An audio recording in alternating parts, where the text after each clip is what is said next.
Welcome back to this video on the multiple futures of future studies. In the following, we're going to focus on the 9 major purposes that Wendell Bell outlines for the future of future studies. The first purpose of futures studies is the study of possible futures.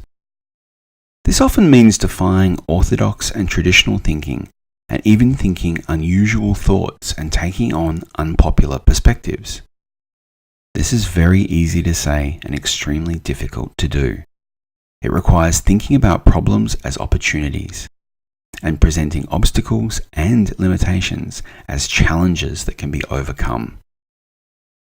One of the great contributions of Star Trek to science fiction is the representation of a diverse group of characters sitting around a table, discussing a problem, and deciding on the way to solve the problem. To tackle possible futures, it is important to present possibilities for the future as real, and remembering that even if a thing isn't happening, it could be. English philosopher and mathematician Alfred North Whitehead said that almost all new ideas have a certain aspect of foolishness when they are first produced. We must be careful not to reject ideas because they seem impossible at the time, while we must also recognize the limitations of human and technical capacities for the time. When we try the impossible and fail, we learn. At one time, powered flight seemed like science fiction, a crazy dream. At a later time, going into space was thought impossible. To go back to Star Trek for a moment, Gene Roddenberry's original Star Trek series, which debuted in 1966, was thought ridiculous, not because of its technological predictions about matter teleportation and space warp travel, but because it showed a black woman and a Russian man on the command crew. The second purpose of futures studies is the account of probable futures.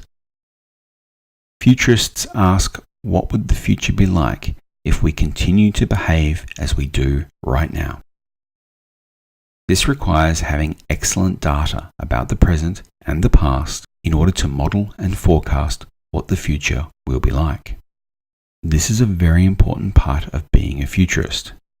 For example, a futurist might ask the question, what will the future of Australia be like if we continue to rely on coal power and fossil fuels? Bell argues that futurists are interested in the study of cause and effect relationships and develop explanatory theories for the phenomena under consideration. Some futurists do direct research, and others are consumers and synthesizers of knowledge created by other scientists and scholars. One of the reasons we are examining science fiction texts in the seminars for this subject is because images of the future work to shape the historical actions that people take. This is the third purpose of futures studies, according to Wendell Bell, which is to take seriously the idea that images of the future are among the causes of present behavior. As potential contributors to the creative industries and workers in the field of media and communication, I want you to be aware of the conditioning that images of the future have on the way we consider political, economic, social, cultural, and technical potential, as well as potential problems. Images of the future aren't just science fiction though. They can be personal philosophies and ways of understanding the idea of the future. James A. Mall's 1967 study of images of the future in Jamaica examined attitudes towards a time of immense change as the first independent Jamaican government was formed in 1962. Mall used questionnaires and examined the responses of 53 Jamaican leaders and found that those who expressed optimism about the nation's future tended to be more knowledgeable, more egalitarian, and more powerful than those who expressed pessimistic ideas. By building a conception of progress into their image of the future, the optimistic leaders contributed heavily to ensuring that it would become a reality. By examining images of the future, their content, causes, and consequences, futurists can get a sense of important factors guiding human behavior and their expression of it. Another example of images of the future is Soviet retrofuturism. While America might have nominally won the space race by landing astronauts on the moon in 1969, it was the Soviets who were the first to launch a successful satellite, Sputnik 1, in 1957, and the first to put a human in Earth orbit when Yuri Gagarin journeyed into space and completely circled the Earth in 1961. By 1965, Soviet artists were imagining what it would be like to live on the moon and were contributing images that would influence a generation of children. The fourth purpose of futures studies, according to Wendell Bell, is the study of the knowledge foundations of future studies. This refers to both the philosophical grounds for the production of knowledge about the future and the intellectual and methodological procedures that produce it. One of the origins of futures studies is known as operations research or operational research, which was developed during the Cold War. Stanley Kubrick's 1964 classic, Dr. Strangelove, is an image of the future depicting the logic of Cold War era operations research. We'll come back to this topic in a later video.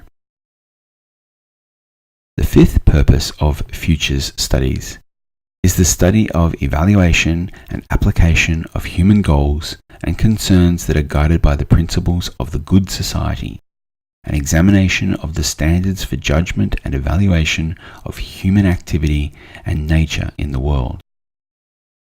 Bell argues that futures studies should be concerned with care and concern for the well-being of future generations. Futures studies asks questions about the ethical foundations of its research. Why, for example, is a sustainable society better than an unsustainable one? Why should present generations care for the well-being of future generations?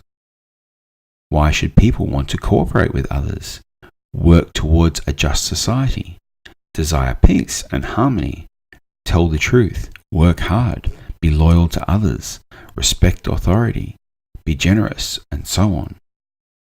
These questions are directed at leaders and experts, but also ordinary citizens.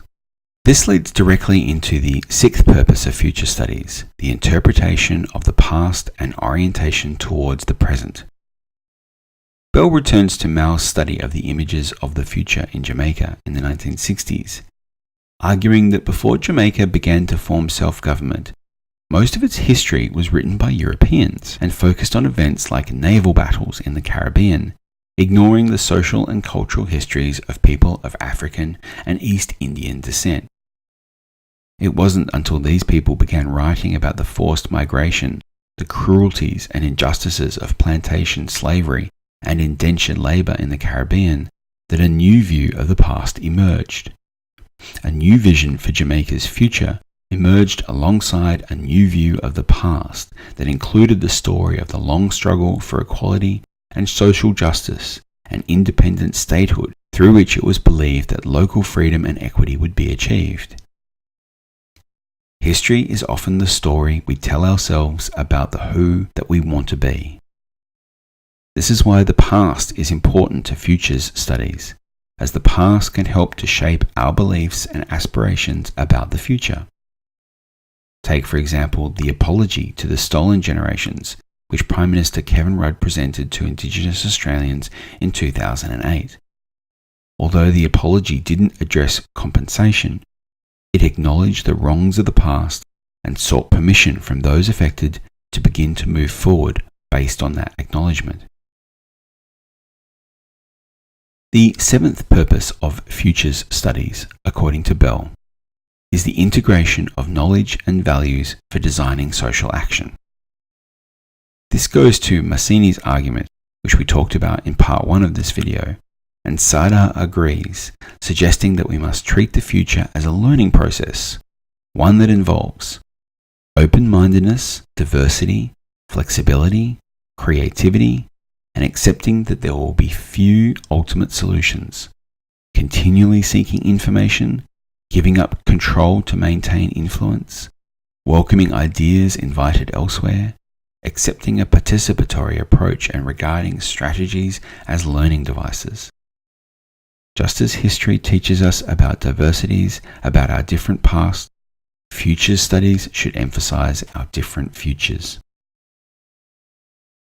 Designing social action requires us to be holistic and to be aware of our interconnections with other things in a complex set of interrelationships. This means that effective action and policy design must engage with the nature of the problem, the policy goals, the social contexts, and the technological means that could be possibly used. Futures studies is not always about dealing with crisis. It can involve asking what actions can be taken to change a stable and steady situation for the better. Bell describes the futurist of futures studies as a social systems designer, someone who uses images of possible futures as goals and motivation for positive social action. The eighth purpose of futures studies is the idea that futures studies must imagine and design a future that increases democratic participation. This might involve education, political activism, policy advocating, or engaging in research or participation in organizations like the World Futures Studies Federation, which aims to encourage the democratization of future-oriented thinking and acting. Communications media of the past, including print, radio, television, and cinema, have all played a role in providing audiences with information designed to encourage democratic participation and influence the course of political decision-making. But as we saw in previous videos, these can also be the tools for terrorism and fascism. New media and algorithmic media are similarly double-edged swords in that they have the potential to be useful in advocating for direct democratic participation and thinking about and imagining the future, but they also have the potential to do great harm and channel public discussion and awareness about policy issues in detrimental ways. Bell argues that we must not give up on politics and politicians.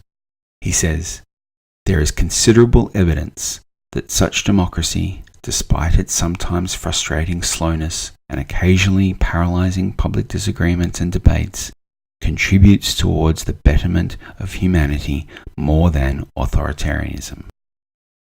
The final role of futures studies in Bell's model is the communication and advocation of particular images of the futures. Futurists, he argues, engages with the transcendent elements of speculative and creative images. They contend with the contradictions of the present and imagine discontinuous futures that foretell the coming of new and different worlds. The challenge, as Bell sees it, is not to be limited by the sterile faux utopianism of commercial design, not to be tricked or convinced by the better future promised by advertising the mundanity of commercialism embodied by better furniture, sportswear, devices, cars, real estate, or fashion. Instead, we should be concerned with images that contribute to human betterment by translating knowledge and values into action.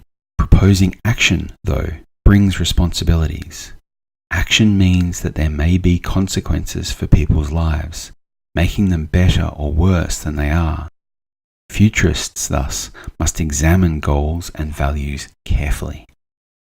For future studies to be purposeful, it must help develop capacities for logical analysis and creative imagination, promote critical judgment and caring, strive for moral choices, and commit to the special job of envisioning and evaluating the consequences of action for the future. That is where we're going to finish this two-part video on multiple futures. If there's anything that you should take away from Bell's 9 purposes of future studies, is that future studies is very much concerned with the now.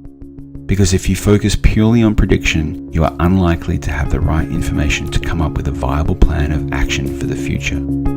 So remember, the future is now.